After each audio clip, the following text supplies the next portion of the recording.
What is going on, everybody? Welcome back to another episode of Hutch Coming in Clutch. I'm your host, Hutchison Brown, and today we've got a fantastic show. We are preparing for battle for week 3 of the 2025 NFL season. Got some injury updates, some of my favorite starts and sits of the week, and then we're going to look at some questions asked by the listeners. And then lastly, we're bringing on Akash Patel at YZR Fantasy on Twitter to do the over-unders with us. It's going to be a fun show. Before I get into it, make sure you follow me on Twitter at HutchisonB_FF.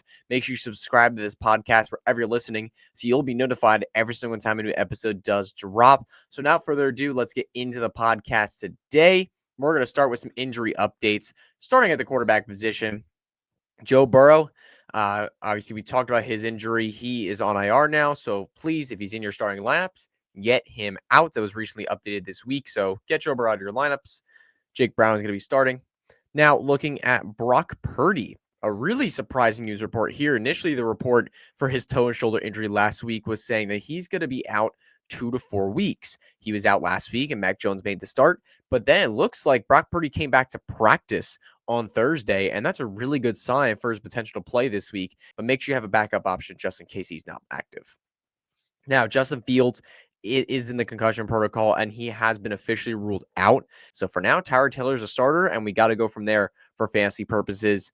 Now, Jayden Daniels, MCL sprain, he is questionable. So obviously, look, if he's starting, he's in your lineups. I really, unless you have a stud on your bench, I really have a hard time swapping out Jayden Daniels. You just might have to expect a limited rushing production, but he's great as a passer. So I'm not really concerned about Daniels for fantasy purposes. I think you can start him.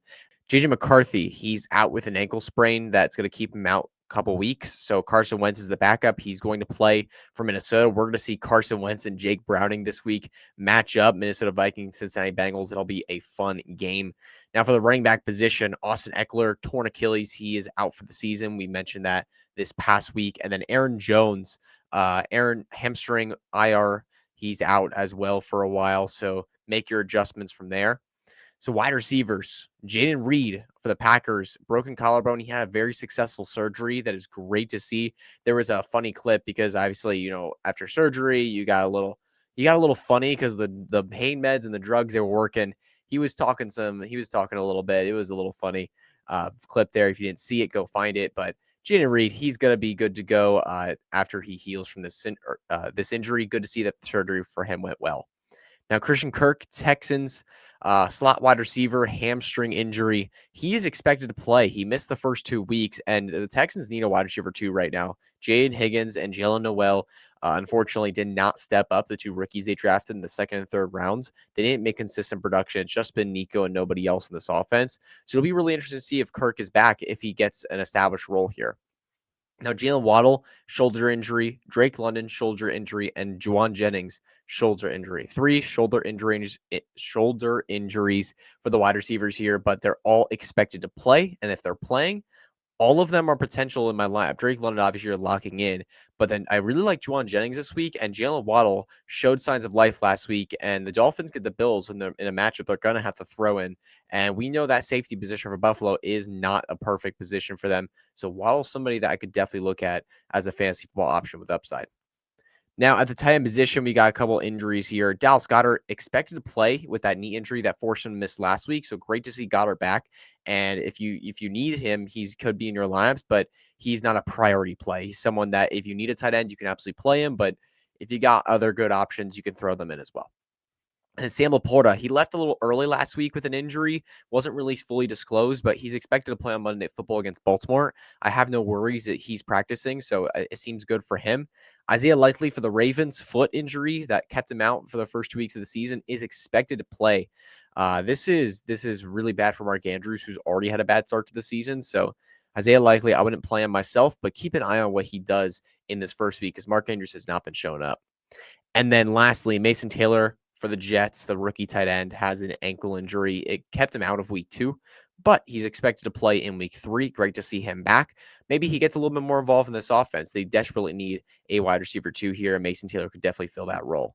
So that's it for the injuries. I like to run through them pretty quickly, not giving crazy analysis, just kind of trying to update you, make sure that your lineups are set appropriately so you know, hey, these are the injuries. This is what I need to look out for in my lineups this week. I want to run through them quickly. So now let's go through my coming in clutch or fudge players of the week, players that are going to come in clutch for you, or players you're going to look back on the week and say, oh, fudge, why did I start that player in my lineup? We're starting my coming in clutch quarterback for this week is Caleb Williams of the Chicago Bears. While it's questionable whether he's had a great season to start so far for real-life NFL purposes, he's been really solid for fantasy football, putting up 20 points in 6-point passing touchdown leagues over the last 2 weeks. He's had one QB1 week, and he's scored at least 2 total touchdowns in each of his first 2 games. And he's been really active in the running game with at least 85 total rushing yards between his 2 contests. Rome Odunze is looking great. DJ Moore is a very solid asset, and Cole Kmet has gotten involved as well as these rookies who are still stepping up with Colson Love and Luther Bird, and hopefully see more involvement from them in the future weeks. But look, these 2 defenses with Dallas and Chicago both allowed a combined 10 passing touchdowns this past week. Jared Goff against Chicago, and then when you look at Russell Wilson against Dallas, 10 combined passing touchdowns these defenses allowed last week. I'd expect a high-scoring game between Dallas and Chicago, and a game where both teams are going to need to throw to stay in it. So Caleb Williams, I expect at least 2 touchdowns, maybe 2 through the air and 1 on the ground, and that just leads to a lot of fantasy football value. So give me all the Caleb Williams this week. Now let's get running back. I was promoting on Twitter that week 2 was a Travion Henderson breakout week, and I'm not wrong. I'm just 1 week too early. Travion Henderson's going to break out this week against Pittsburgh Steelers. The Steelers have given up the most explosive runs, that's 15-plus yard runs, to running backs so far this year. They've really shut down the bruising backs. Zach Charbonnet and Braylon Allen were barely able to get anything going against the Steelers defense, but Kenneth Walker and Breece Hall both averaged nearly 7 or above 7 yards per carry. Like, they dominated. These speedsters, these explosive backs dominated against Pittsburgh. And we have a very similar backfield with Travion Henderson and Ramondre Stevenson. Ramondre Stevenson is capable, but he's mostly just a bruiser, while Travion Henderson is a very explosive upside kind of running back. He gives you those big chunk plays. I expect a lot of those in week 3. I think we were held back from a week 2 breakout just because he had a couple penalties for holding early, and he was taken out of the game a lot, and that led to Stevenson getting a lot of opportunity. But when you talk to Mike Vrabel after the game, you can clearly see some of the plays that Stevenson was getting, it was designed for Henderson in that game. I think he was designed to have a breakout game in week 2, but we weren't able to see it because Henderson had some penalties early. But against the Pittsburgh Steelers, I don't expect this to happen. I expect him to have a breakout week. Let's go, Travion. Now, wide receiver, I'm going with Juwan Jennings as my coming in clutch player at wide receiver for this week. Both Juwan Jennings and Ricky Pearsall are good plays, but I specifically like Juwan Jennings against the Arizona Cardinals this week. The Arizona Cardinals can put up enough points on offense, and they have a really poor passing defense. They've allowed the most catches to the wide receiver position so far this year, and specifically, they are bottom 8 in fantasy points allowed to the slot position. They got dominated by the slot this last week with Hunter Renfrow and with even Jatavian Sanders playing a little bit out of the slot. Those 2 combined for 12 catches last week. Now, looking at Juwan Jennings, he plays a lot in the slot for Arizona. He's probably going to get that slot role and get those slot targets. So I don't care if it's Mac Jones. I don't care if it's Brock Purdy this week. Juwan Jennings is in my fantasy lineup. I'm expecting an exciting week for him. And Ricky Pearsall as well. I'll just throw it as a shout out as an extra player. Arizona is also not good against the outside. They're going to allow points there. So I think Ricky Pearsall will have a very solid game as well. But I specifically like Juwan Jennings for that slot position. And then lastly, at the tight end position, I am calling a big game for Zach Ertz at the tight end position. I specifically like Ertz because of what we lost in Austin Eckler. Austin Eckler is a great safety blanket for Jane Daniels. We've seen that for the last 2 years that he's been a Commander. And Zach Ertz is also good at playing in that role. He gets in those short to intermediate ranges of the field. So if Jane Daniels needs a dump-off option, you got him right there. And we saw when Austin Eckler was knocked out early in the Commanders game last week in week 2 against the Packers, you saw Zach Ertz earn 8 targets right away. The safety blanket is real with Ertz. He is there and he's available. And I expect him to get a boatload of targets this week against the Las Vegas Raiders defense. So give me all the Zach Ertz this week. I think he just gives you a safe 5-ish catch floor, and he's gotten 2 touchdowns in the last 2 weeks. He's being used in the red zone. Touchdown opportunity is very much there in this good offense. And last thing I'll add, I expect more dump off targets this week because looking at Jane Daniels' MCL sprain right now, his mobility is going to be limited. He's not going to run for as many yards as we would want him to if he was fully healthy, which means when he sees pressure against Max Crosby and this Las Vegas Raiders defensive line, he's going to look to dump off the football instead of take off in order to avoid injury. And that's going to lead to Zach Ertz targets. So Zach Ertz, I expect a boatload of targets and a very safe floor in PPR volume, and PPR scoring. Now let's head to my fudge players for this week. My quarterback is going to be quarterback Michael Penix Jr. And he plays the Carolina Panthers. You might say, well, Carolina Panthers defense, they're not necessarily that good, are they? They're not really that good. I mean, they're really bad they're really actually good in terms of fantasy when it comes to the passing defense, though. They're bottom 10 in passing yards and passing attempts allowed. But that's not because they're actually that good on defense. It's because they can't stop the run. They are bottom of the league in yards per carry allowed. They're bottom 5 in rushing yardage allowed overall, and they're bottom 5 in rushing attempts allowed. This team cannot stop the run to save their lives. And we saw the Falcons last week run the heck out of the football against the Minnesota Vikings. They were not afraid to run the football so much that Michael Penix Jr. barely passed the football 20 times. Algier had 16 carries. Bijan had 22 carries. Like, this team is not afraid to run the football all game long. And if they have the opportunity to do that continuously against the Carolina Panthers, I think they're going to do it. So Michael Penix Jr., I just see a low volume week. And unless you get lucky with a couple of touchdowns, I don't think you're going to be happy with him in fantasy because he doesn't run the football. And I don't see the volume coming this way in the passing game this week. So now, my running back fudge player of the week is J.K. Dobbins. You got a potential revenge game here against his former team, the Los Angeles Chargers, but I think it's going to go the other way. I think the Chargers are going to shut him down this week.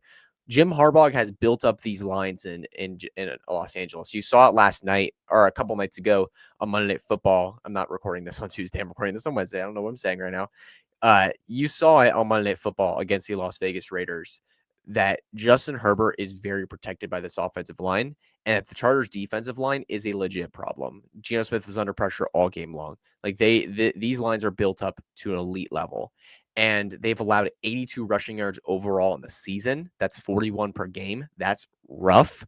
And J.K. Dobbins is in a timeshare with R.J. Harvey where he doesn't get a ton of receiving work. So the only way J.K. Dobbins gets saved for fantasy this week is because he scores a touchdown, and that will get him to maybe like 12 points.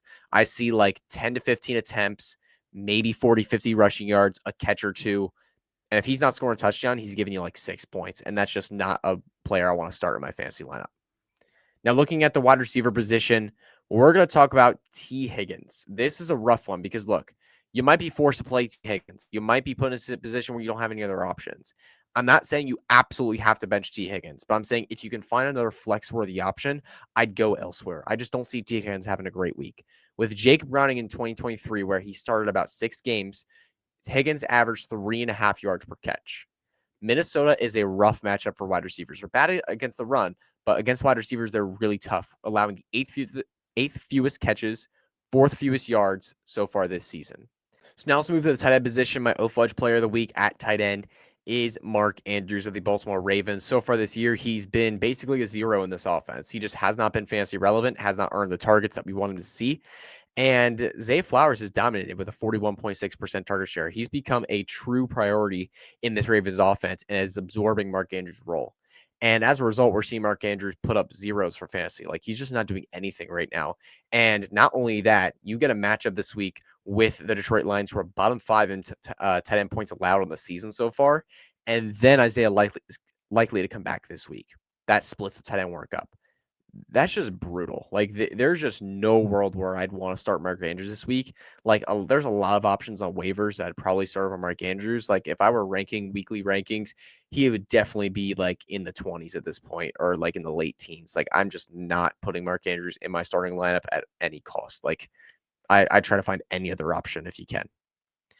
Now we're going to jump into listener Q&A. We're going to get a couple questions and then talk about some things that people are really talking about lately. So 2 questions here to start this Q&A. Are we starting J.K. Dobbins or are we starting DeAndre Swift? Now, I'm really concerned about Dobbins, but I'm also very concerned about Swift. I'm going to go with the Swift direction, though. We saw the split between him and Managai last week, but even in a split, DeAndre Swift can still be relevant for fantasy. We saw him score a touchdown. I would sell him high if you can, but if you have him on your team, you have to. I think he's a relatively good start this week. Like I said with Caleb Williams, this Dallas Cowboys Bears matchup should be a really high scoring, really fun game, and there should be a lot of end zone opportunity. And if there's a lot of passing the football, that means there's a lot of targets available for the running back position. And DeAndre Swift knows how to get some targets. So if we see a couple receptions, we see like 10 rush attempts, even if it's ineffective, he gets in the end zone. I think you could have a really solid week. I think you just have a baseline of like 7 to 10 points for Swift because of that receiving volume. And then a touchdown would send him over, towards like 13 to 15 points. And I think with Dobbins, like you're just not getting that range. I think his floor is more like 4 to 6 points, while his ceiling is more like 10 to 12. As a result, I'm just not feeling J.K. Dobbins this week, and I'd rather go Swift. Now, T. Higgins or Troy Franklin. You're really testing two of my Fudge players of the week here. This is genuinely hard because I loved Troy Franklin as a pickup this week. Love seeing what he did last week with Bo Nix and company. The Denver Broncos desperately need some wide receiver help on this offense because Courtland Sutton's been fine, and then everyone else has just not been involved. Everyone's been a part-time player. Man, I think that Higgins gives you floor. I think you're going to get at least some volume, like 5 to 6 targets, maybe more than that, and that gives you a few catches, right? But I think that the ceiling is higher with Troy Franklin because we saw 8 for 89 and 1 last week. And with Cincinnati starting Jake Browning now against a really tough Minnesota defense, I just don't see T. Higgins going for this kind of range. So I think if you're looking for more of a floor, you go with Higgins. But if you want someone that's going to give you a lot of ceiling and deep play opportunity, I'm going with Troy Franklin. All right, and then last thing we got to talk about, I want to just do a quick confidence meter on these rookie running backs. A lot of people are trying to panic or start talking about these rookie running backs. We've seen a lot of struggle early. I just want to run through and give you a quick, brief overview how I'm feeling on a scale of 1 to 10 confidence-wise for these running backs. And the thing I want you to consider, the question I'm answering is if I drafted this running back at their ADP in August, how confident do I feel rostering them right now? And we're talking all rookie running backs here. So we're going to go through a list of like 8-ish players. So first off, Ashton Genty. I'm at a 7 with him. Definitely a little worried about what we've seen so far because the fantasy points just haven't been there. We've seen other backs get on the field a little bit. But overall, what we've seen is that Ashton Genty can break tackles. He can make yards after contact. He makes some great moves in the open field. We specifically saw that against Los Angeles in week 2. I think overall, it's just going to get better and better as the season goes on for him. He's going to get more acclimated, get more touches, and get more volume. And with Geno Smith really struggling, I think you're going to try to lean on that run game very often. So Ashton Genty, I'm still confident in as a potential RB1 this year. But I definitely think that drafting him RB4 for RB4, RB5 might have been a mistake. I had him ranked lower than that anyway, though. No, Marion Hampton, I'm at a 4 out of 10. I do not like what we've seen personally. I mean, looking at the college film, we're seeing exactly what we saw in college, which is a lack of agility and a lack of ability to make plays in the open field. I thought it would work in this Harbaugh system, but I'm definitely getting worried. Now let's look at Trayvon Henderson. I'm at an 8 out of 10. He looks phenomenal on the football field. The touches haven't been there yet, and I think they would have been there in week 2, like I discussed, but they're coming. He looks phenomenal on the football field every time he gets the football. Do not worry about him. Quinshon Judkins, I'm at a 9. I'm really confident in Quinshon Judkins right now. Looking at the touches he got last week, almost all of his yards were after contact. Like there were, I think 4 of his 61 rushing yards were not after contact. He was constantly breaking tackles, constantly pushing the pile, made some flashy plays. Yes, late in the game against, the second team for the Baltimore Ravens, but still, this is still a really talented player, and he's only going to earn more and more touches and only get more and more acclimated to this offense. Because remember, his offseason was insane. He was not getting practices, preseason, training camp, none of it. I mean, he wasn't even signed to the team till right before week 1 started. Like, the dude is fresh. So to see him come out in his first NFL game and do this, very impressive stuff. And he also earned some trust in the receiving game as well with 3 targets. So I like what we saw out of Quinshon Judkins. I'm at a 9 out of 10 if I draft him as later ADP this year. Now, RJ Harvey, I'm at a 5. It might take a little bit to get him involved because J.K. Dobbins looks really good, but I think eventually we're going to see more involvement because Harvey looks really good when he touches the football, but we drafted him pretty high this offseason as like a strong RB2 candidate, so I'm fine with RJ Harvey right now. Caleb Johnson, I put down a -2. I mean, I'm dropping him. Like I wasn't drafting him anyway. I was very confident Jalen Warren is the RB1 in this offense. Maybe late down the stretch, maybe. But right now, there's just no way. After that kick return, after how ineffective he's been, after how limited we've seen him on the field compared to Kenneth Gainwell, there's no realistic hope for him right now until maybe very late in the season, and that's an if. Cam Scatterbo, I'm at a 6.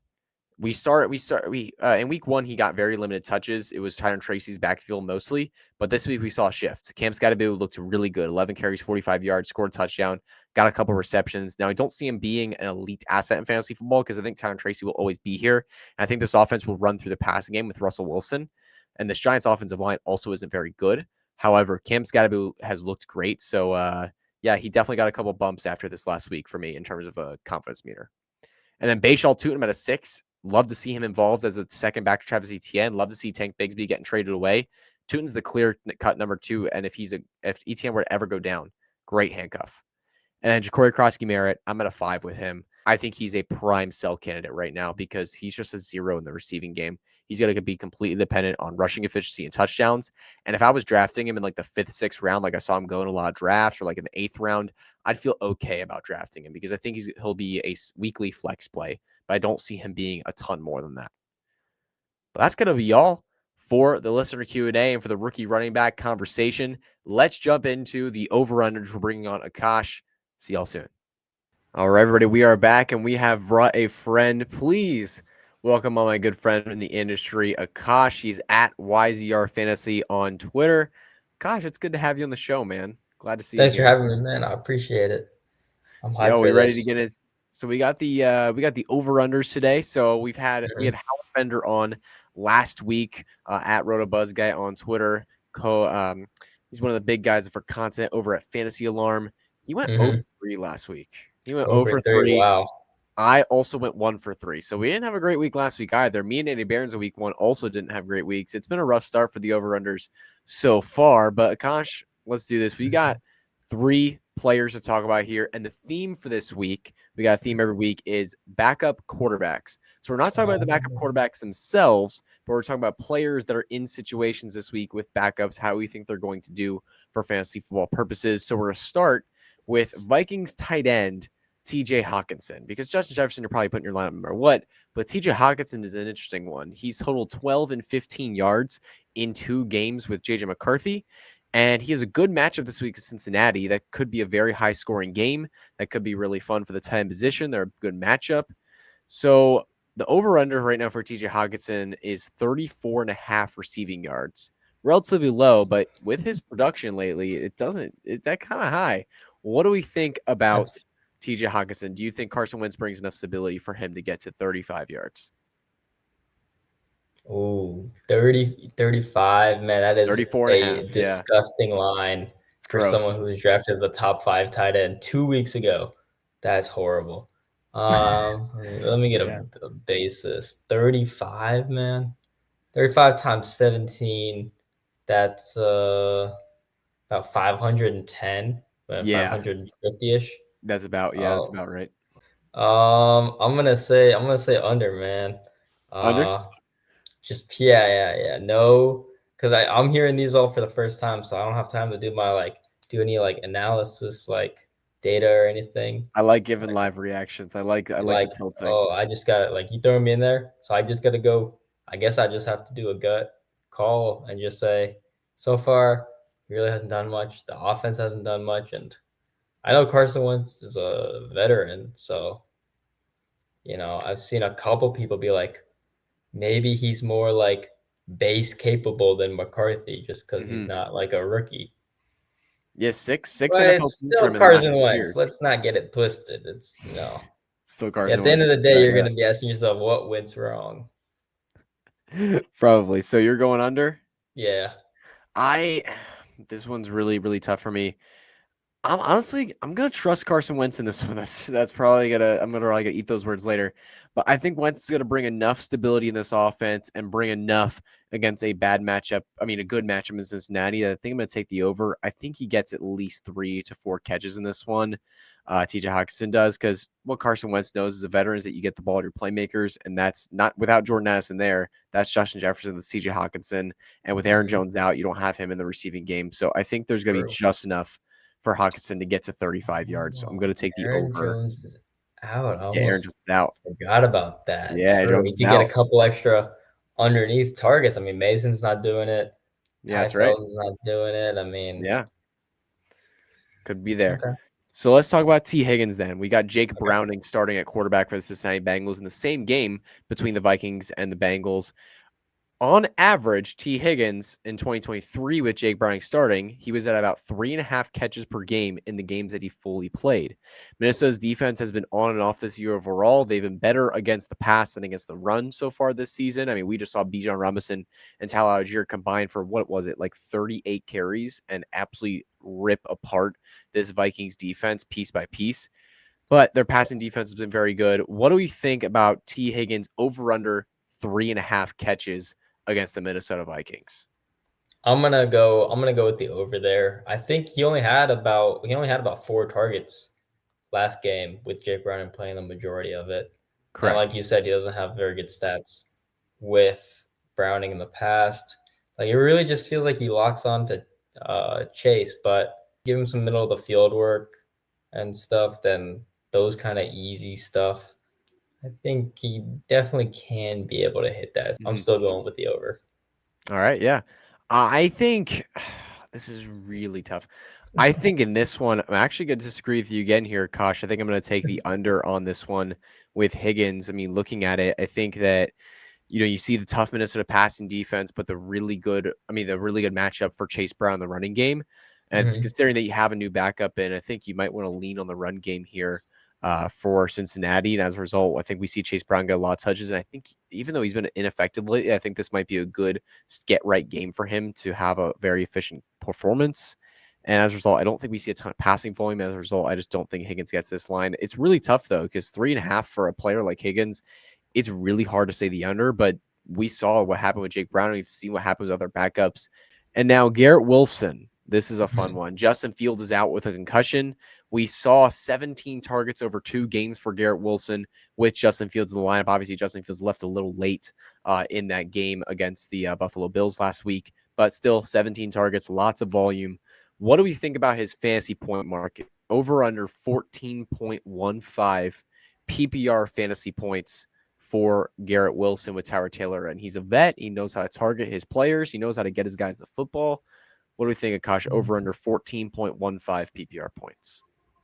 Mm, 14.1. I feel like that's like pretty in line with what I would expect. I think the quarterback play quality is just about the same. Offensive output, different story. So maybe it's like slightly less touchdown potential. But I'm gonna say, since that's about what I would expect, I mean, that's what he had with Rodgers last year, and I Yeah, don't know. he was averaging about 14.8 points per game with Rodgers last year. Yeah, but I'm gonna go with under because of those couple Under. of reasons. Yeah. Yeah. Yeah, it's totally fair. I mean, Tyler Taylor, first game start, you have no idea what he's going to do. And 14.15 without a touchdown. I mean, that's like 7 for 71. I think I'm going to take the under just because I agree with Akash here, Okay. where you're saying about the touchdown upside, it's pretty limited. And I just don't think he gets the 14.15 without a touchdown. That's a really high bar to get to without a touchdown. You're required to get a lot of catches and a lot of yards to do that. And I just don't see it with Tyler Taylor. So I'm going to take the under, but I think he's going to get around like 13 and a half. I think he's going to be right there on that 14 line mark. But that's going to be all Man, for the show. That's Vegas going to be always wins, all for the man. segment. Yes, sir. Of course, dude. Any last minute, I know I didn't put this for you for any show docs or anything, but any last minute advice for the people as we head into week 3? Don't overreact to stuff that you've seen, like fantasy points wise. The usage Mhm. is important, but also the usage can also be pretty fluky. Map it to what you've seen from them in the past, like years before, as well as like your expectations for them pre-draft. You know, That's good just stuff, just Josh. just like you gotta be careful. Like people are like Brian Thomas Jr. is right next to Mecca Buka in Fantasy Beast. dynasty rankings right now. But And it yeah, feels like two guys that are like that, and then they're never gonna be that again. thank you for those words of wisdom, Akash, for the people. And thank you for joining the show. Appreciate you. And thank you all for listening to this episode of Hutch Coming in Clutch. Greatly appreciate y'all being here. Best of luck in your fantasy ball matchups this week. Akash, best of luck in your over-under picks. We'll see how this goes Thank this you, man. week. We'll see you all next week on Tuesday.